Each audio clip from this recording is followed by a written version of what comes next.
Hi hello வணக்கம் and welcome to ஜெரிஷாஸ் kitchen. இன்றைக்கி இந்த வீடியோவில் வெஜிடபிள் மசாலா குழம்பு கோஸ் பொரியல் இந்த 2 ரெசிபீஸை தான் நான் உங்கள் கூட ஷேர் பண்ணிக்கிறேன். கண்டிப்பாக அந்த ரெசிபீஸ் பேச்சுலர்ஸ் பிகினர்ஸ்க்கு ரொம்பவே யூஸ்ஃபுல்லாக இருக்கும்னு நினைக்கிறேன். வீடியோக்குள்ளே போகிறதுக்கு முன்னாடி நீங்கள் நம்ம சேனலை ஃபஸ்ட் டைம் பார்க்குறீங்கன்னா மறக்காமல் சப்ஸ்கிரைப் பண்ணுங்க, கூடவே இந்த பெல் ஐக்கானையும் கிளிக் பண்ணுங்கள். இப்போ நம்ம ப்ரிப்ரேஷன் பார்க்கலாம். இப்போது அந்த மசாலா குழம்புக்கு நம்ம தேங்காய் அரைக்க போகிறோம். அதுக்கு நான் அரைக்கப்பளவு தேங்காய், துருவிய தேங்காய் எடுத்துருக்கேன். கூடவே 1/2 ஸ்பூனுக்கு அதிகமாக மிளகு எடுத்துக்கிறேன். ஒரு 1/2 டீஸ்பூன் அளவுக்கு ஜீரகம் சேர்த்துக்கிறேன். 1/2 டீஸ்பூன் சோம்பு, இது எல்லாத்தையும் சேர்த்து நம்ம அரைக்க போகிறோம். ஸோ இதை போல் நல்லா அரைச்சி எடுத்துக்கோங்க. இப்போ நம்ம குழம்புக்கு தாளிப்பு கொடுக்க போகிறோம். அதுக்கு ஒரு பேனை ஹீட் பண்ணி தேவையான அளவு ஆயில் சேர்த்துக்கிறேன்.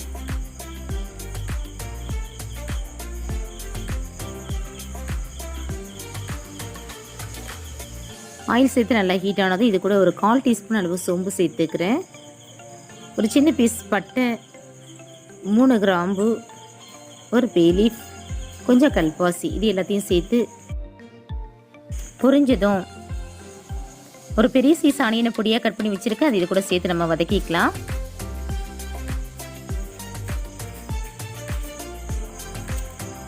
ஸோ ஆனியன் ஓரளவு வதங்கினா போதுங்க. இது குழம்புங்கிறதுனால ரொம்ப ப்ரௌனாக வதங்கணும் அப்படிங்கிறது இல்லை.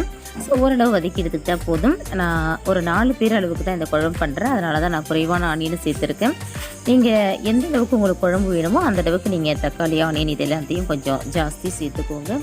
இப்போ இது கூட நான் ஒரு பெரிய சைஸ் தக்காளியை கட் பண்ணி வச்சுருக்கேன், அதையும் சேர்த்துக்கிறேன். கூட 2 பச்சை மிளகாய் எடுத்து வச்சுருக்கேன், அதையும் சேர்த்து நல்லா கலந்து விட்டுக்கலாம்.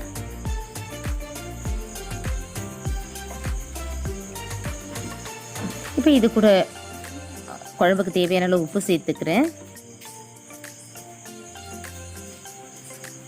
ஸோ இப்போ இதெல்லாம் சேர்த்து நல்லா கலந்து விட்டுக்கலாம். இப்போ இது கூட ஒரு கொத்து கருவேப்பிலையும் சேர்த்து கலந்து விட்டுக்கலாம்.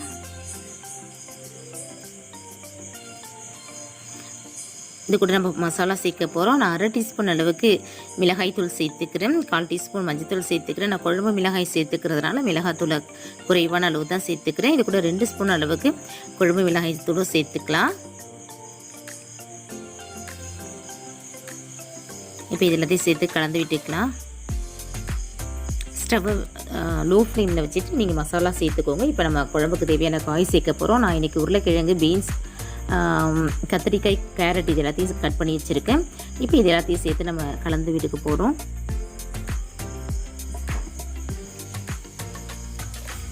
ஸோ ஆயிலே நல்லா காயை கொஞ்சம் நேரம் கலந்து விட்டுக்கோங்க.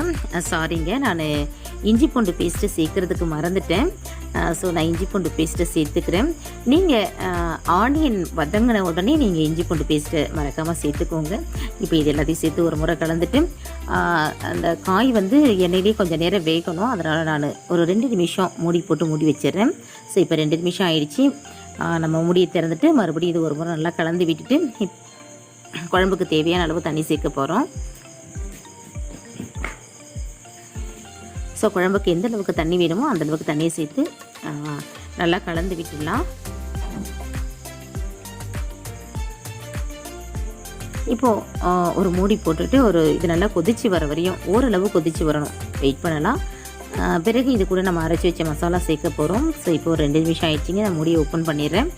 இது கூட நம்ம அரைச்சி வச்சுருக்கிற தேங்காயை சேர்க்க போகிறோம். தேங்காய் பேஸ்ட்டை சேர்த்துட்டு ஸோ அந்த பாத்திரத்தில் நான் கொஞ்சம் தண்ணியும் சேர்த்து கலந்து விட்டுக்கிறேன்.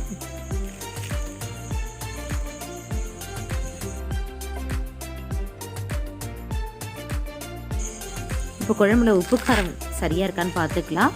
இந்த டைமில் உங்களுக்கு உப்பு காரம் எதுவும் தேவைன்னா சேர்த்துக்கோங்க. எனக்கு உப்பு கொஞ்சம் குறைவாக இருக்குது, அதனால் நான் உப்பு சேர்த்து மறுபடியும் இதை நல்லா கலந்து விட்டுக்கிறேன். இப்போ குழம்புல உள்ள காயெல்லாம் நல்லா வேகணும் இல்லைங்களா, அதனால் இதை மூடி போட்டு ஒரு 10 நிமிஷம் நல்லா கொதிக்க விட்டுடலாம். ஸ்டவ்வை மீடியம் ஃப்ளேமில் வச்சு கொதிக்க விடுங்க, அப்போ தான் நமக்கு காயெல்லாம் நல்லா வெந்து வரும். இப்போ 10 நிமிஷம் ஆயிடுச்சிங்க. நம்ம மூடியை ஓப்பன் பண்ணிடலாம். பாருங்கள், குழம்பு நல்லா கொதித்து வந்திருக்கு. குழம்போட அளவு கூட நல்லா கொஞ்சம் குறைஞ்சி வந்திருக்கு. காயெல்லாம் நல்லா வெந்து வந்துருச்சு.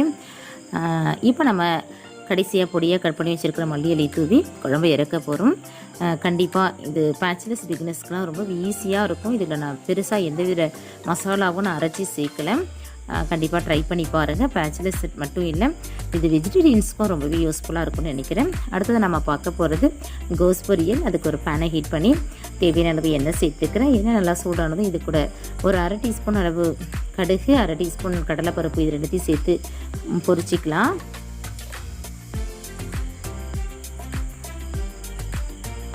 கடுகு நல்லா பொரிஞ்சிடுச்சு. இப்போ இது கூட நான் ஒரு ஆனியனை பொடியாக கட் பண்ணி வச்சுருக்கேன். கூட சின்ன துண்டு இஞ்சி, ஒரு பச்சை மிளகாய், இதையும் நல்லா பொடியாக கட் பண்ணி வச்சுருக்கேன். சேர்த்து வதக்கிக்கலாம். இது கூட ஒரு கொத்தளவுக்கு கருவேப்பிலையை சேர்த்து நான் வதக்கிக்கிறேன். ஆனியனை வந்து ரொம்ப வதங்கணும் அப்படின்னு இல்லைங்க, ஓரளவு வதங்கினா போதும். ஸோ கொஞ்சம் நறுக்கு அப்படி இருக்கிற மாதிரி அந்த டைமில் நம்ம கோஸை சேர்த்துக்கலாம். ஆனியன் வந்து நறுக்குன்னு இருக்கணும். ஓகேங்களா? இப்போ நம்ம கோஸை சேர்க்க போகிறோம். நான் கோஸை நல்லா பொடியே கட் பண்ணி வச்சுருக்கேன். இதை நல்லா வாஷ் பண்ணிவிட்டு எடுத்து வச்சுருக்கேன். ஸோ இப்போ அதை நான் சேர்த்துக்கிறேன். தாளிப்பு கூட சேர்த்து நல்லா கலந்து விட்டுக்கலாம்.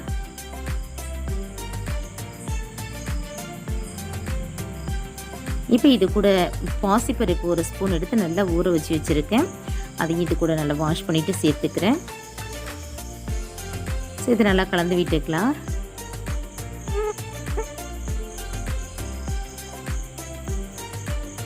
இப்போது பொரியலுக்கு தேவையான அளவு உப்பு சேர்த்துக்கலாம்.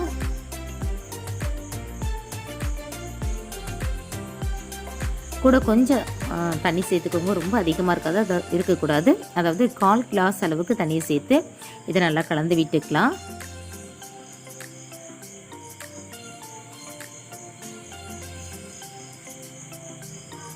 தண்ணி ஓரளவு கொதிக்கணும். அப்போ தான் இதுக்கு நம்ம மூடி போட போகிறோம். இந்த பாருங்கள், தண்ணி வந்து ஓரளவு கொதிச்சு வருது.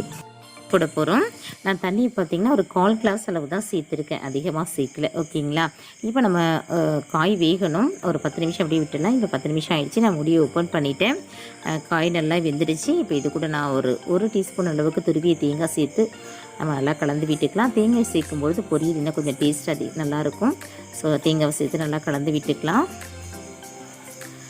உங்களுக்கு கொஞ்சம் தண்ணி இருக்க மாதிரி இருந்துச்சுன்னா ஸ்டவ்வை ஃபுல் ஃப்ளேமில் வச்சுட்டு நல்லா இதை கலந்து விட்டுக்கோங்க. அவ்வளோதான், நம்ம கோஸ் பொரியல் ரெடி ஆகிடுச்சு. கண்டிப்பாக அந்த 2 ரெசிபிஸும் உங்களுக்கு யூஸ்ஃபுல்லாக இருக்கும்னு நினைக்கிறேன். இந்த ரெசிபி பற்றின உங்களுடைய மேலான கருத்துக்களை மறக்காமல் கமெண்ட்ஸில் சொல்லுங்கள். இந்த வீடியோ உங்களுக்கு பிடிச்சிச்சுன்னா லைக் பண்ணுங்கள், ஷேர் பண்ணுங்கள். மறக்காமல் நம்ம சேனலை சப்ஸ்கிரைப் பண்ணுங்கள். கூடவே இந்த பெல் ஐக்கானையும் கிளிக் பண்ணுங்கள். மீண்டும் வேறொரு நல்ல ரெசிபியோடு நான் உங்களை சந்திக்கிறேன். தேங்க்ஸ் ஃபார் வாட்சிங். Take care and bye bye.